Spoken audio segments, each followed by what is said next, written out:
Principle. I'm Ray. And Sharon. I'm Brittany. I'm gonna define it, and then, oh yeah, Sharon's gonna talk about the research, and then Brittany's gonna talk about applications, and then we're all gonna share our own experiences with applying it. So the PREMACK Principle is this idea that a high probability behavior can reinforce a low probability behavior, but this is only if the ability to perform, the chance to perform the high probability behavior is contingent upon performing the low probability behavior. And this idea was come up with, David PREMACK came up with this idea with his research on probability differential effects, where he looked at rats drinking, a high probability behavior, versus rats running, a low probability behavior. And so the rats were only allowed to run, the rats weren't only allowed to drink if they ran, and the drinking reinforced the running.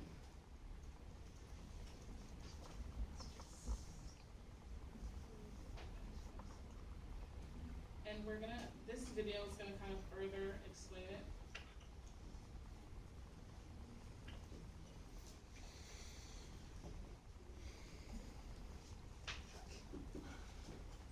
No.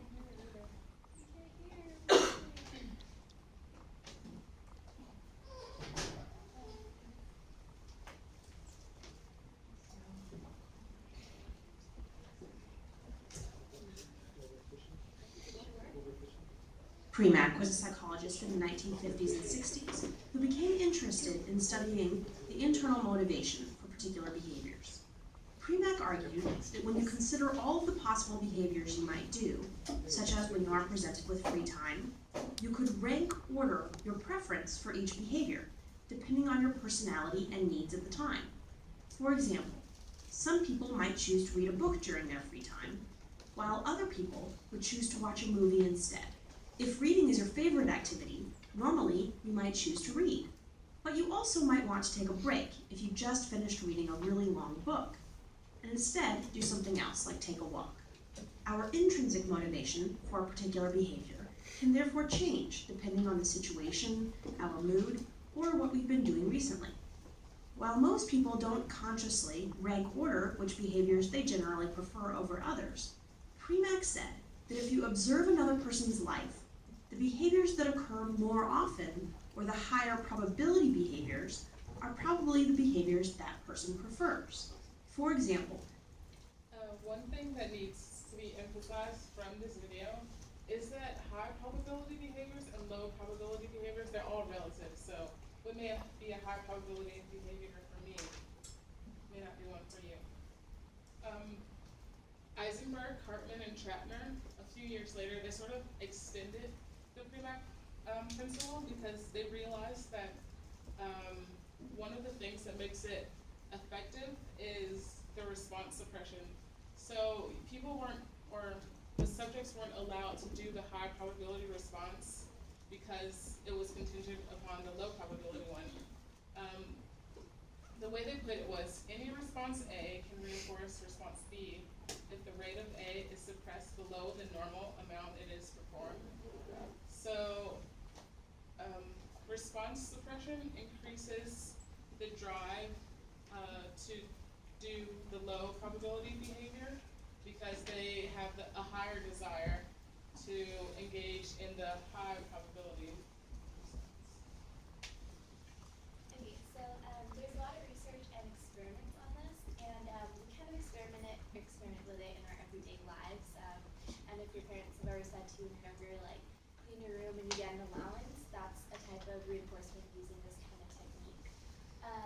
There's one of the research that I kind of found as like the most easy to understand was a experiment on controlling the behavior of nursery school children. So the subjects were 3-year-old nursery school children, which is equivalent to preschool. They were studied over a time period of 3 hours a day for 5 days a week for about a month. So when they started off the study on the very first day, when given verbal instruction, there was very little effect on the subject's behavior. And this basically meant that the baseline behavior was when they told the child like you need to sit down in a chair, they were not compliant, and instead they just continued to do whatever they were doing. They ran around, they screamed, pushed chairs, or maybe they did a puzzle. So these activities that they were doing while being non-compliant were labeled as the high probability behaviors. As you saw in the video, that's something that you do more often when like not listening, or something you really enjoy doing. So the goal was you want to take these high probability behaviors and make them contingent upon desirable behaviors. So if you really want the child to sit down in the chair and watch the board or something, so you say sitting down quietly in the chair and paying attention, and then signal a bell that will allow them to run and scream. And then they may have the next signal which tells them to engage in another activity. And this was all done on a quasi-random schedule, meaning that they usually did like low probability, high, low, high, like kept it at a fixed schedule, or like a semi-schematic schedule.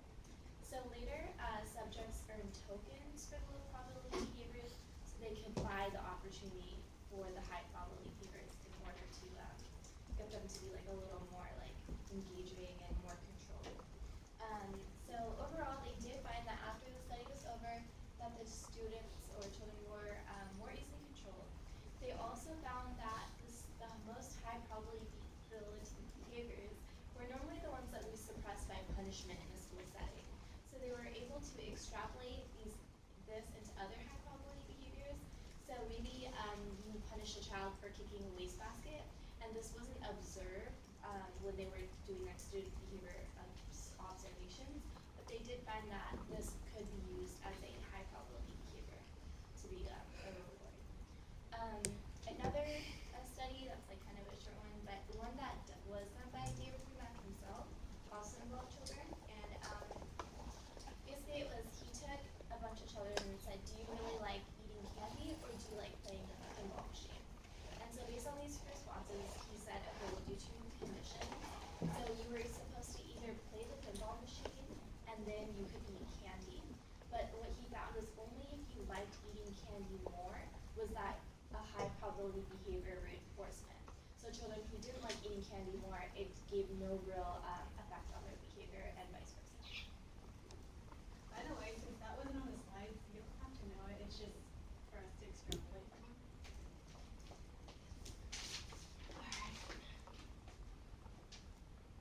Alright, so I'll be talking about applications of the PREMACK Principle. As Sharon said, we use it in our everyday lives, especially with children. First did this, then you get to do the high probability behavior. ABA is one of those examples. ABA is applied behavioral analysis, and applied behavioral analysis is an application of the science of learning and motivation in socially significant behaviors. And they use this mostly with kids that have autism because they want to increase the probability of the socially significant behaviors. So one of the applications in autism is first entrance. I have an example right here. So you would put, you would use an icon, sorry. You would use icons, and they have different kinds like work, play, and they also have, social talk, and they also have, let's say for example, if the kid was Billy, they would have Billy's choice as one of them. So first entrance. First is a low probability behavior, and then it's a high probability behavior.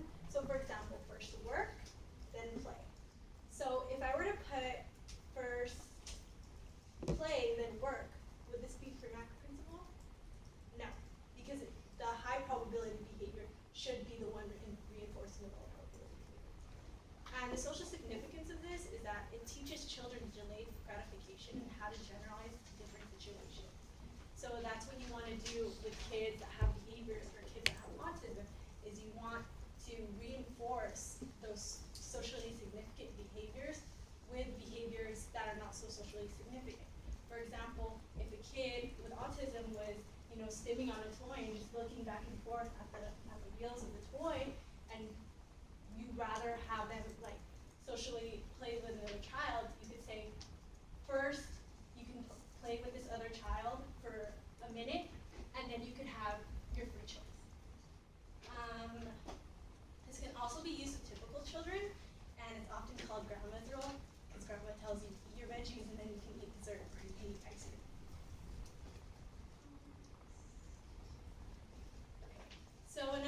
definition of this is animal training. For example, in the video that we watched previously, Karen Pryor with dog training. So backward chaining is something that wasn't in the video, but it's something that highly pertains to PREMACK Principle. So what backward chaining is, sorry, I'm just giving you an example because it's hard. Sorry guys. So step 1, step 2, step 3. So what backward chaining is a chain of steps. It's a sequence. So instead of chaining forward, you're chaining backward. So you're teaching in reverse steps. And for example, if the targeted sequence was walk to owner, and then jump, and then roll over, you would prompt them to walk, like maybe even not drag them along, but kind of come here, and then you would make them jump, prompt them to jump, and then wait until they roll over and don't reinforce them until they roll over. So you're doing it in a backward sequence. So, and then you would do that continually until you get the whole sequence down. So why is this effective? You're thinking, oh, this is crazy. Why would you teach an animal something or anyone something in reverse? That's crazy. But how this relates to the PREMACK principle is that the animal or organism or person is reinforced by steps that they already know. For example, if they already knew how to roll over, then this is a high probability because they know how to roll over. And this is a low probability.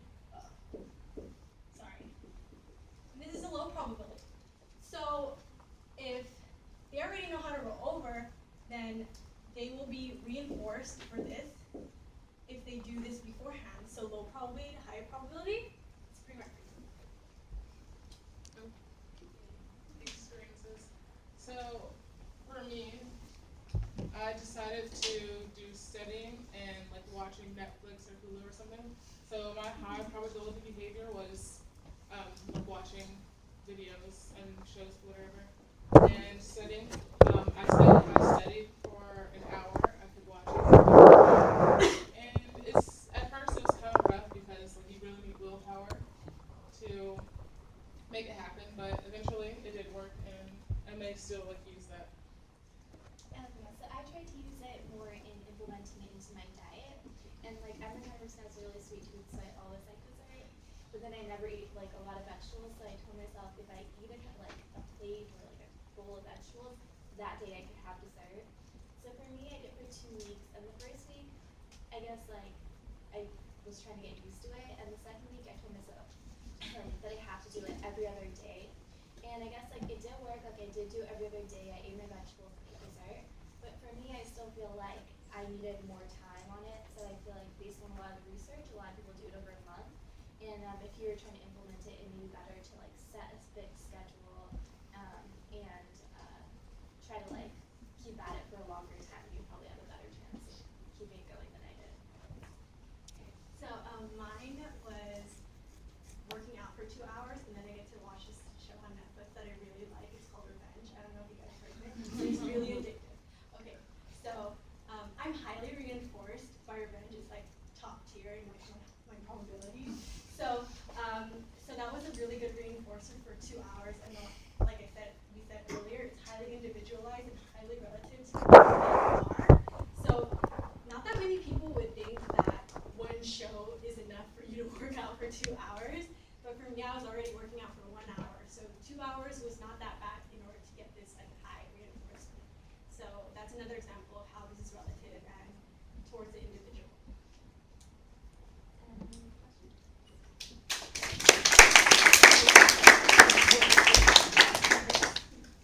I have actually 2 questions. First is that how is it different from awkward conditioning? Because this is just a little bit confusing to me. It sounds like the same thing, but no. I don't know. Okay, the difference between, it's a step above, like not a step above, but a step further than the natural positive reinforcement. So for example, you're going to give a positive reinforcement is adding something in order to increase behavior in the future. So for example, I see what you're saying that if you're going to eat your veggies, I'm going to give you positive reinforcement by giving you ice cream. Right. example, in the example that Sharon gave with the, was it candy and pinball machine. The kids that, so you're thinking, oh, they're gonna play the pinball machine and get reinforced by the candy. But what if the pinball machine is more reinforcing than the candy? So it's relative. So for example, if the kid was more reinforced by the pinball machine, that would be the high probability behavior versus candy, which would be the low probability. Yeah, like in the video you saw like the tier of like how the guy ranked it. It's basically just like what you think is high probability. So Okay. that's like the difference. Alright, and my second question is that, for example, the kid liked to kick, Gert. Yeah. You're kind of like wanted to, but it doesn't work in this way if you want to get this behavior to go away.